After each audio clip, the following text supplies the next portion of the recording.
خوشبوئے رمضان،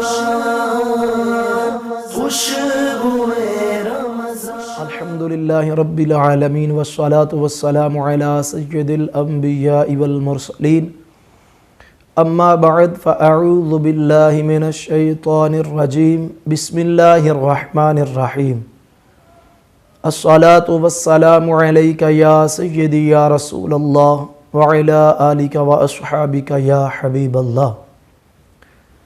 ناظرین و سامعین کرام، نبی پاک صلی اللہ تعالی علیہ وآلہ وسلم کی ایک حدیث پاک کا خلاصہ اور مفہوم آج کی گفتگو میں آپ کے گوش گزار کرنا چاہوں گا۔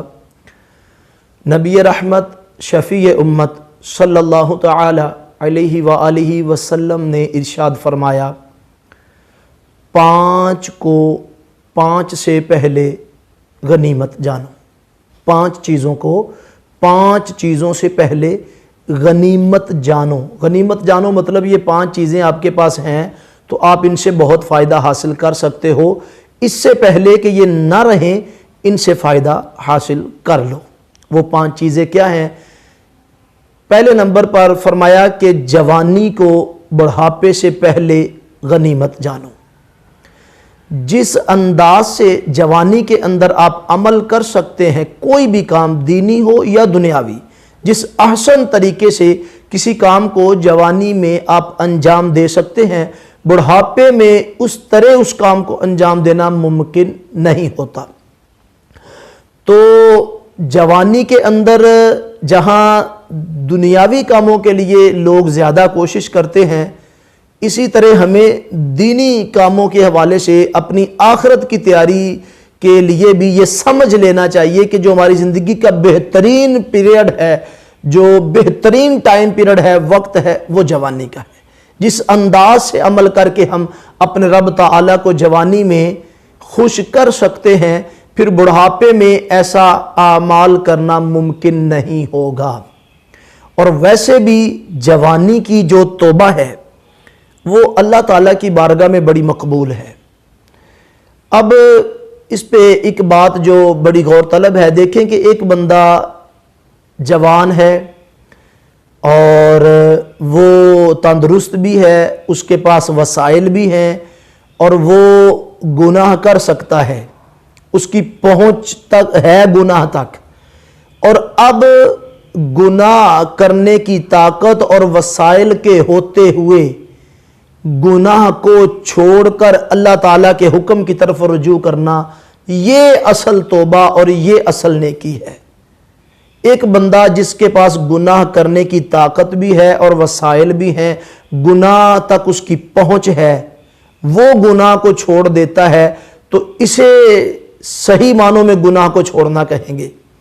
جبکہ ایک شخص بوڑھا ہو گیا، بیمار ہو گیا، وسائل نہ رہے اور گناہ کرنے کی طاقت ہی نہ رہی، اب جب وسائل ہی نہیں ہے، طاقت ہی نہیں ہے، گناہ تک پہنچ ہی نہیں ہے، اب کوئی کہے کہ میں گناہ کو چھوڑ رہا ہوں اور اللہ کی فرمانبرداری کرتا ہوں، تو اللہ کی بارگاہ میں توبہ تو خیر قبول ہے بڑھاپے میں بھی، لیکن جوانی میں طاقت اور وسائل اور گناہ تک پہنچ ہوتے ہوئے گناہ کو چھوڑ دینا، یہ اس وقت گناہ کو چھوڑنے سے بہتر ہے کہ جب نہ گناہ کرنے کی طاقت رہے، نہ وسائل ہو، نہ گناہ تک پہنچو، اور پھر مجبوراً بندہ کہے کہ میں گناہ کو چھوڑ رہا ہوں۔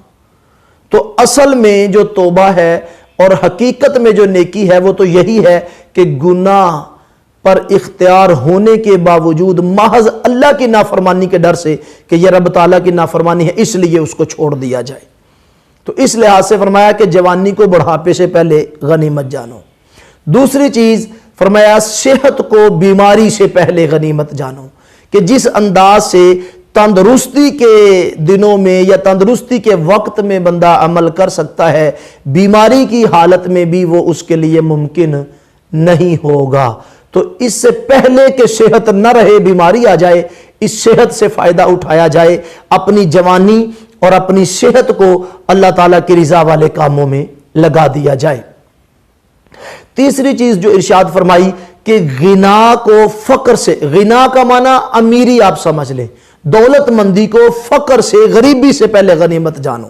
اللہ تعالیٰ نے تمہیں مال دیا ہے، دولت عطا کی ہے تو اس سے پہلے کہ یہ مال نہ رہے، اس سے پہلے کہ تنگ دستی آ جائے، اس سے پہلے کہ فقر آ جائے، اس دولت کو، اپنی جوانی کو، اپنی صحت کو اور اپنی دولت کو ایسی جگہ صرف کر دو کہ اللہ تعالیٰ کی رضا پانے میں تم کامیاب ہو سکو۔ تو اس لحاظ سے فرمایا کہ دولت کو، غنا کو، امیری کو غریبی سے پہلے غنیمت جانو۔ ایک اور چیز، یہ 3 چیزیں ہو گئیں، چوتھے نمبر پہ جو چیز ارشاد فرمائی وہ یہ کہ فرصت کو مصروفیت سے پہلے، مشغول ہونے سے پہلے غنیمت جانو۔ اگر تمہارے پاس فرصت ہے، فارغ وقت ہے، تو اس سے پہلے کہ یہ فراغت نہ رہے اور تم مصروف ہو جاؤ، اس فراغت وقت کو ایسے کاموں میں لگا دو کہ جو اللہ تعالیٰ کی رضا والے ہوں، اللہ کے پیارے محبوب صلی اللہ تعالیٰ علیہ وسلم کی رضا والے ہوں، اور ان کے ذریعے ہم دنیا آخرت میں سرخرو ہو سکیں۔ تو آج کل کے حالات سے یہ بات زیادہ اس کو سمجھنے کی ضرورت ہے، جیسا کہ لاک ڈاؤن کے حالات ہیں، ہر شخص کے پاس فارغ وقت بہت زیادہ ہے، تو اس فارغ وقت کو، اپنے فارغ اوقات کو ویڈیو گیمز کھیل کر یا دیگر فضول کاموں میں صرف کر کے وقت کا ضیاع اور وقت کو ضائع کرنے سے بہتر ہے کہ نماز، تلاوت قرآن، درود پاک کی کثرت، صدقہ، خیرات، اس طرح کے کاموں میں خرچ کیا جائے کہ جس سے ہم اپنی اس فراغت کو بھی اللہ تعالیٰ کی رضا پانے کے لیے خرچ کر سکیں۔ تو 5ویں چیز جو ارشاد فرمایا کہ زندگی کو موت سے پہلے غنیمت جانو۔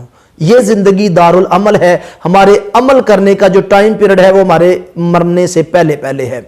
اس زندگی میں ہمیں عمل کرنے کے لیے بھیجا گیا ہے، یہ دنیا آخرت کی کھیتی ہے، ہم اس میں عمل کر کے اپنے رب تعالیٰ کو راضی کر سکتے ہیں۔ جب موت آ جائے گی، پھر ہم جب آگے چلے جائیں گے، برزخ کے، آخرت کے معاملات ہوں گے، تو پھر وہ دارالعمل نہیں، وہ دار جزا ہے۔ دنیا دارالعمل ہے اور آخرت جو ہے وہ دار جزا ہے، وہ پھر اعمال کی سزا یا جزا ملنے کا وقت ہوگا۔